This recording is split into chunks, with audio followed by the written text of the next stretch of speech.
On the campus of Ohio University in Athens, Ohio, the most haunted dorm room is located there, room 428. There is no shortage of terrifying stories coming out of there.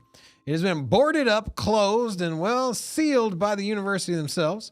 We've had multiple deaths, and, well, we're going to tell you all about the stories with room 428 right now.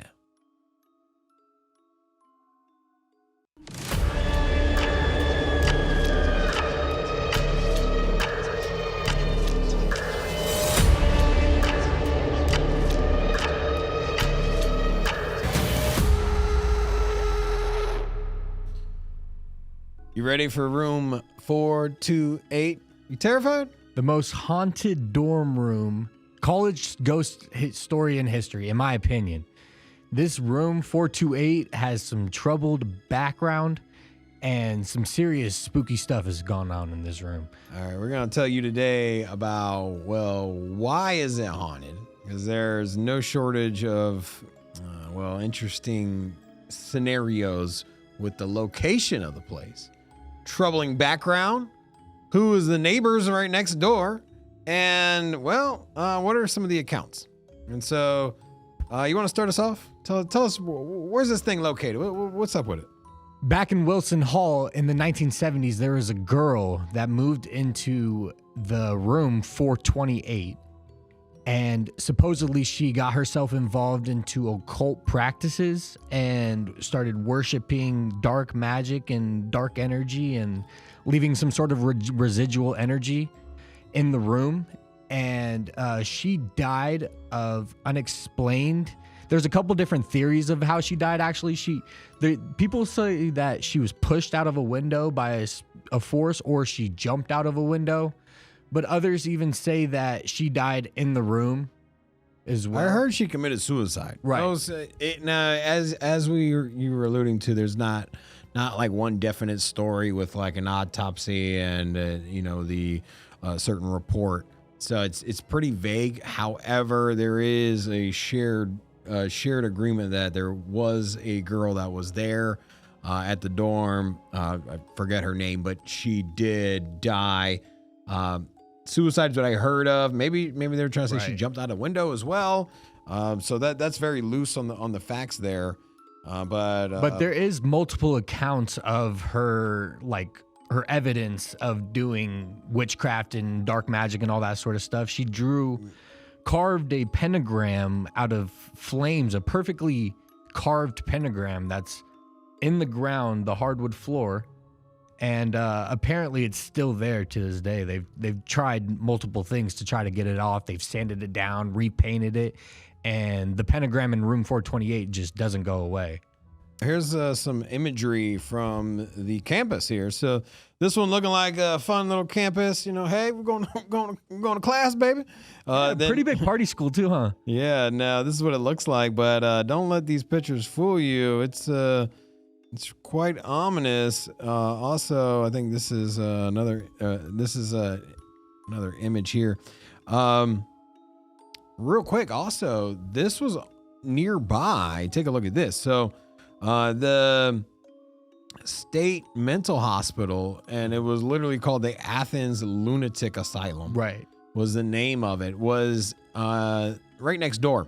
And so what happened was this closed, and part of the university took the land that the mental asylum was on. Yeah. They had all kinds of interesting techniques there. If you've seen some of the mental health care practices from the 1800s, you'll know that, they would just cut off parts of your body as a normal treatment. Electroshock therapy, a lot of interesting techniques. Yeah, that place it's now known as the Ridges, and a pretty famous person that came from there is Margaret Schilling. She was a patient at the asylum who died in the attic.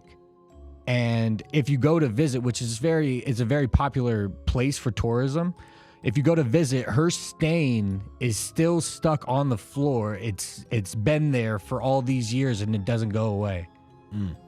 Yeah, and then also another interesting fact here about the location of the university is that the Wilson Hall sits right smack in the middle of what people found out was a pentagram. Right. So what is a pentagram? Is that little star you see, a lot of a Celtic star thing like this here. And in the center is the Wilson Hall, right? Right. That's this center thing. I don't know if you can see it, but just the middle of the star, Wilson Hall.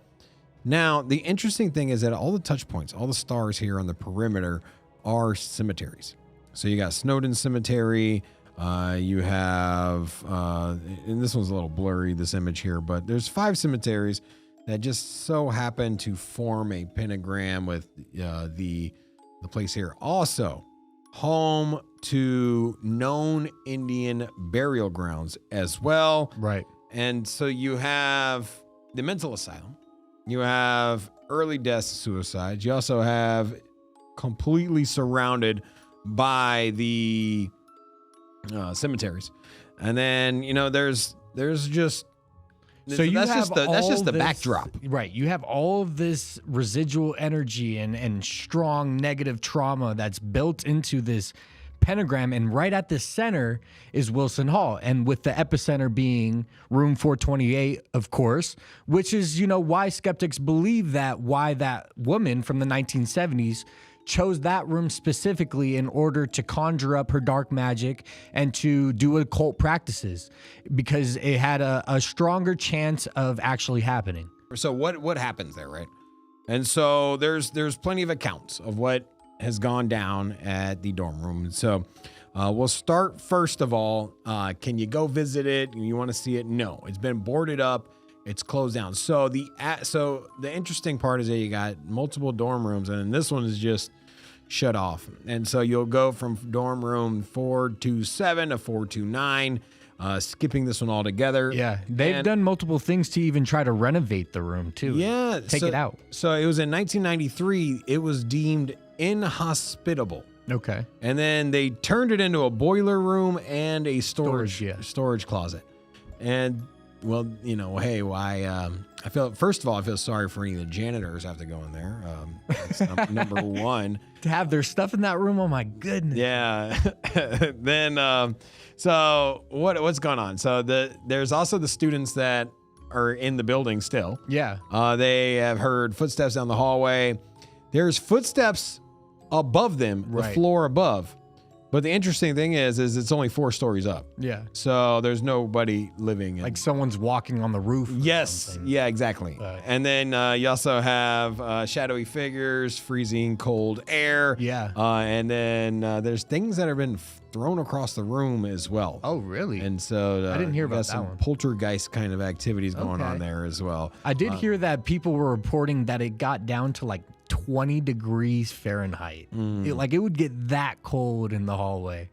And then I didn't see any pictures on it, but there's multiple reports that there's blood stains on the walls that have been removed multiple times. Yeah, everything in that room, it won't go. I mean, even that pentagram that I was mentioning earlier, on the floor, you can see it. It's burned into the floor, and they've even tried to sand it down and repaint it, and it just comes back. There was also one account of someone was next door, and then they felt themselves fly out of their body or their spirit or whatever it is.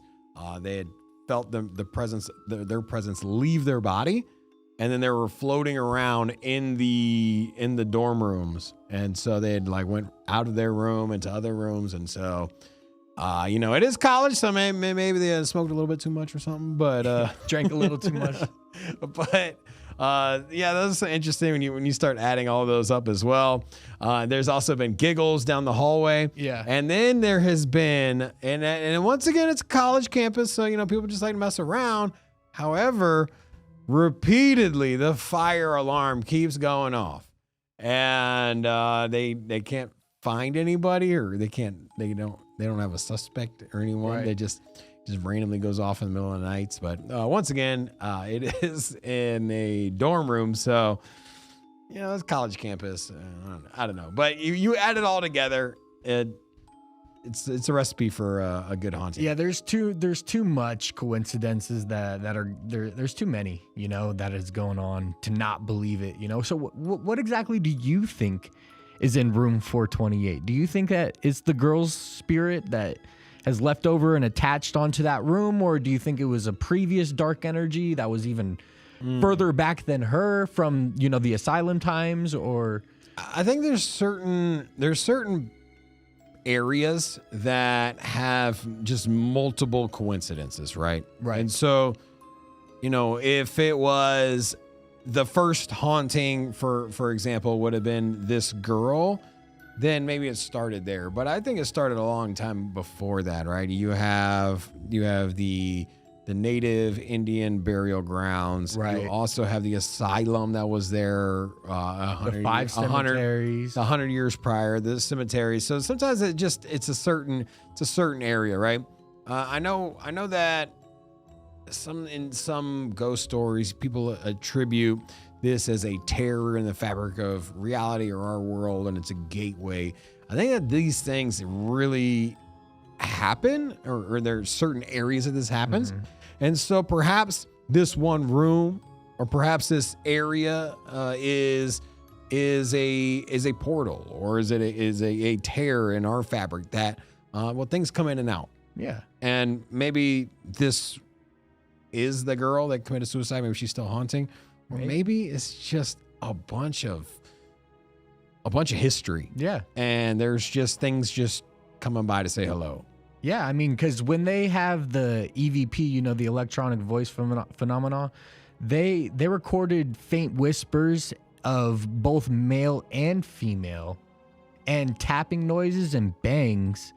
But the big part about it is that it was male and female, which means that whether or not the lady that did the occult magic in the room that originated in there, she's not alone. There has to be some sort of other spirit that is also with her, or that was before her even. Anyways, let us know what you guys think. If you want to share some details of perhaps some of your own dorm room stories, if you have something other than getting wasted at college, let us know. We will reply to all the comments. We'll like to share them on the show as well. And then if you haven't subscribed or liked, please do so. And until next time, keep the lights on. Peace.